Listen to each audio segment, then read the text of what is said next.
kan, karena setiap tahun itu pasti ada kenaikan lah.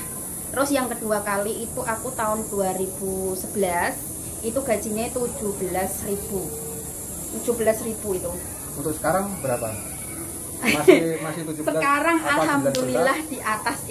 di atas itu rata-rata. Soalnya aku dengar untuk sekarang kan udah ada beberapa yang naik. Entah itu dari pribadi majikan apa udah dari. Kalau sekarang 25. Halo guys, assalamualaikum warahmatullahi wabarakatuh. Nah, di dalam video kali ini saya bersama Mbak Pita Honesti mau tanya jawab seputar TKW Taiwan. Ya. Ini ada beberapa pertanyaan yang harus saya sampaikan kepada Mbak Pita. Harus dijawab ya. Siap, Bos. Siap gak? Siap. Pertanyaan yang pertama, Mbak Pita di Taiwan sudah berapa tahun? Kurang lebih 10 tahun. Kurang lebih 10 tahun, hebat ya.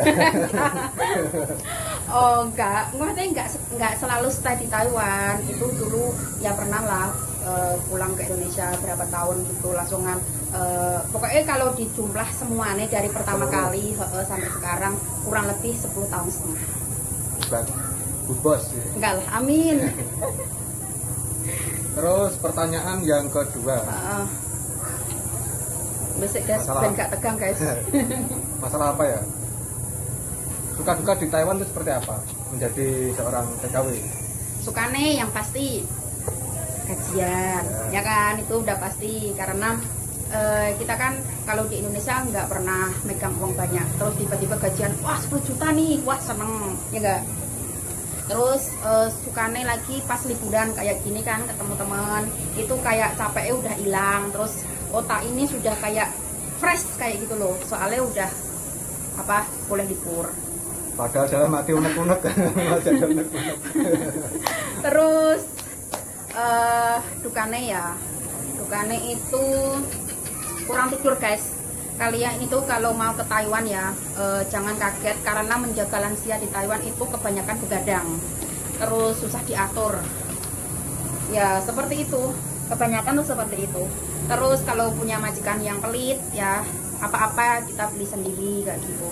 Jadi setiap pekerjaan itu pasti ada suka dan dukanya. Terus untuk jam kerja, terus jam istirahat itu ada batasan waktu nggak? Enggak sih, majikan aku sudah ngerti kinerja aku tuh seperti apa. Jadi majikan aku udah kasih aku kebebasan kayak gitu, karena aku bisa membagi waktu nih kerja ya kerja, tidur ya tidur kayak gitu, istirahat ya istirahat. Ini termasuk Mbak Pita ini termasuk enak, maksudnya nggak ribet loh. Majikannya kan enak ya? Yo, soalnya kan di rumah ada CCTV, jadi tanpa majikan perintah ini dan itu kan beliau sudah bisa mantau dari CCTV itu kayak gitu. Terus mau tanya lagi nih. Ya, silakan. Dengan senang hati. Untuk gaji TKW dari pertama kali ke Taiwan sampai sekarang. Gaji ya? Ya. Gaji pertama kali ke Taiwan tahun 2008 itu kalau nggak salah UMR Taiwan 15.000. 15 NT. Ya, waktu itu rupiah 1 NT masih kalau nggak salah 250. Jadi dikali 15.000 dikali 250. Naik lagi kan, karena setiap tahun itu pasti ada kenaikan lah. Terus yang kedua kali itu aku tahun 2011 itu gajinya 17.000 itu. Untuk sekarang berapa? Masih 17. Sekarang alhamdulillah 19? di atas itu rata-rata. Soalnya aku dengar untuk sekarang kan udah ada beberapa yang naik. Entah itu dari pribadi majikan apa udah dari. Kalau sekarang 25. 25. Bagus 25. Tapi kadang majikan ngasih di luar gaji, kadang 2.000 kayak itu, kayak kadang 3.000. Bonus ya? Dari pihak majikan sendiri sih. Termasuk enak. Soalnya banyak ya, harus banyak bersyukur sih. Soalnya perjuanganku luar biasa guys. Selama 6 bulan itu aku menyesuaikan keadaannya ama. Jadi itu enggak apa yang nggak gampang, perjuangannya itu pokoknya luar biasa. Itu selama dari awal nyampe sekarang itu udah menetap satu bos apa udah pindah beberapa bos? Pindah terus. Pindah. Yang di majikan ini aku baru 7 bulan. Hebat. Wanita hebat. Jadi buat teman-teman, alhamdulillah. Jadi buat teman-teman ya pesen aku kalau kalian mau pindah majikan, satu, kalian itu harus cek log ya. Jangan mau kalau nggak diajak cek log sama agensi, harus cek log. Karena kenapa? Karena kalian nanti bisa nego sama majikan. Kayak libur kalian mau sebulan 2 kali, apa 1 kali, terus minta 24 jam, terus nego soal gaji, itu penting guys ya. Pokoknya cek loh. Terus untuk masalah kalau semisal ya, kalau mau pindah majikan, tapi agensi tidak bisa membantu, itu gimana caranya? Kadang agensi kan ada yang oke, ada yang jangan di situ dulu, bertahan dulu. Tergantung kasusnya. Kalau kasusnya kayak amannya cerewet, amannya nggak bisa diatur, majikan pelit, itu susah. Karena sekarang itu ada peraturan baru, kalau kalian sudah pindah majikan, ya udah tetap di situ, nggak boleh sembarangan pindah majikan, ganti majikan. Kecuali ada kayak kekerasan kayak gitu, agent bisa bantu. Itu emang darurat sih, harus ditolong. Kalau agent nggak bisa nolong, ya lapor 1955. Nah seperti itu guys, harus dipertimbangkan buat teman-teman yang masih di Indo mau proses ke Taiwan, harus tahu dulu seperti apa di Taiwan. Barangkali ada tetangga-tetangga yang udah di sini kan bisa sharing-sharing gitu. Kalau misal boleh ke sini ya ke sini, kalau enggak ya mendingan di rumah aja, sama aja kerja sih. Tapi saran aku untuk sekarang kalian itu jangan proses ke PRT guys, karena dari Taiwan sendiri itu belum buka. Jadi kalian itu jangan main-main daftar ke PT lah kayak gitu. Emang kalian bisa proses di Indonesia, tapi kalian mau terbang ke Taiwan itu agak kesusahan. Karena kenapa? Karena zero cross. Harus nyari informasi yang benar-benar yang akurat. Jangan asal ini dari teman ke teman jadi nanti salah informasi. Kalau udah nyampe PT entah diarahin ini malah jadi salah semua. Tapi kalau kalian mau proses pabrik atau panti jompo bisa. Sekarang tapi bisa pasti. Bisa. Tapi kalau yang PRT mending jangan dulu, karena di Taiwan itu lagi parah-parahnya pandemi. Jadi nggak ngambil. Karena kenapa? Karena biayanya itu semua ditanggung sama orang Taiwan, dan orang Taiwan itu sedikit henkue mahal ya enggak. Iya. Nah terus ini kalau TKI sama TKW kan beda. Kalau sistem TKI kan kalau untuk bahasa itu kan tidak wajib, ya harus bisa, tapi kan nggak harus hafal dari itu namanya. Kalau untuk TKW gimana? Kalau yang belum menguasai bahasa. Kalau TKW itu kan kalau untuk non itu kan diharuskan belajar bahasa di PT. Jadi sedikit ya, paling minimal bisa lah. Jadi bahasa itu penting, terutama yang di PRT menjaga lansia itu, karena misalkan majikan nyuruh ini minimal harus ngerti kayak gitu. Nanti kalau di sini lama kelamaan juga bisa sembuh. Jangan kayak aku. Aku ini hebat. Bisa hafal semuanya. Bisa tahu orang Taiwan ngomong apa, saya tahu, tapi nggak bisa jawab. Belajar guys, kalian bisa belajar. Itu bukan kekurangan ya, itu kelebihan saya.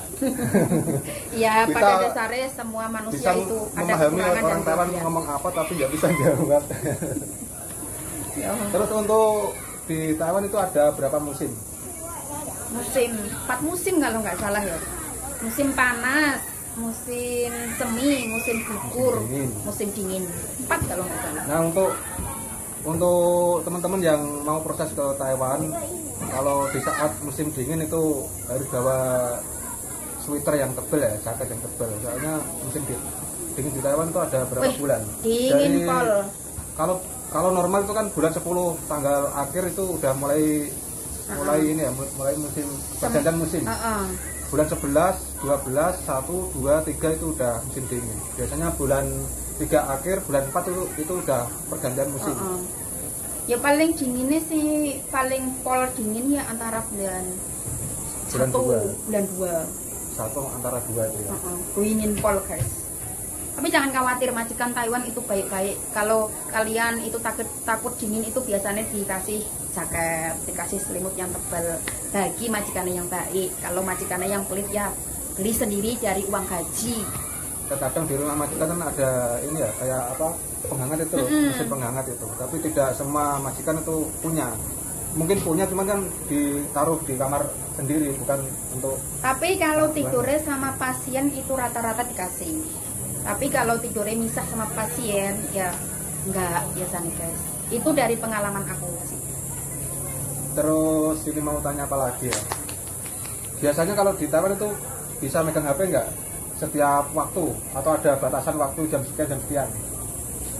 Kalau aku sendiri itu enggak sih, karena kita harus pinter-pinter bagi waktu guys. Waktunya kerja ya kita jangan main HP kayak gitu.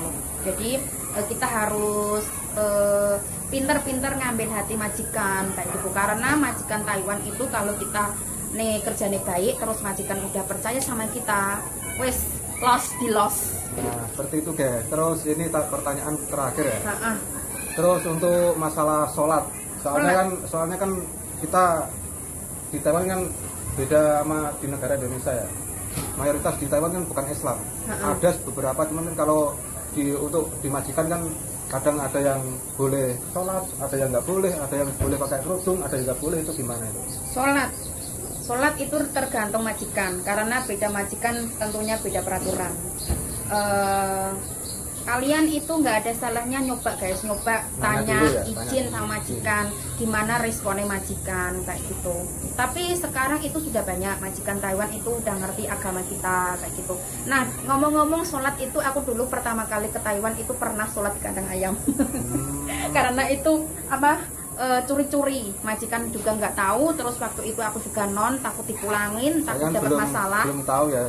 Seharusnya kan harus tanya dulu, maksudnya boleh apa enggak. Kalau nggak boleh ya kita bisa sambil ngumpet-ngumpet.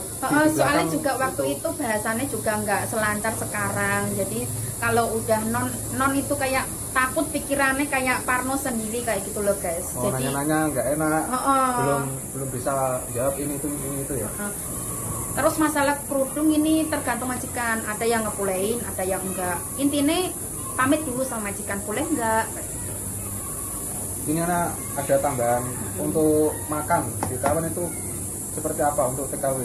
Apa masak sendiri? Apa udah dikasih sama bos? Apa catering?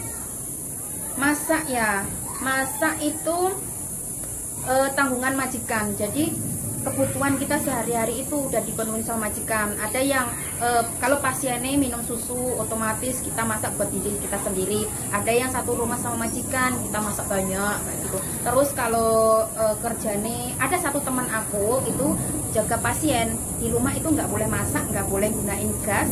Sehari dikasih uang 200 NT, uang makan, disuruh beli pentang. Itu yang agak pelit ya.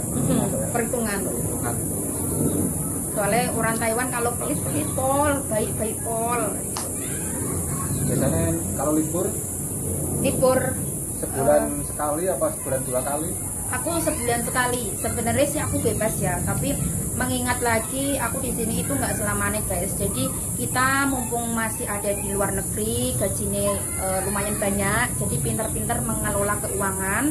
Terus kalau ada misalkan ada sawah ya udah beliin sawah, ada usaha untuk investasi. Terus kalau kita udah pulang Indonesia, terus ini loh hasil aku dari Taiwan kayak gitu, kayak merasa bangga gitu loh guys. Dan jangan lupa sharing-sharing sama teman-teman yang satu perjuangan.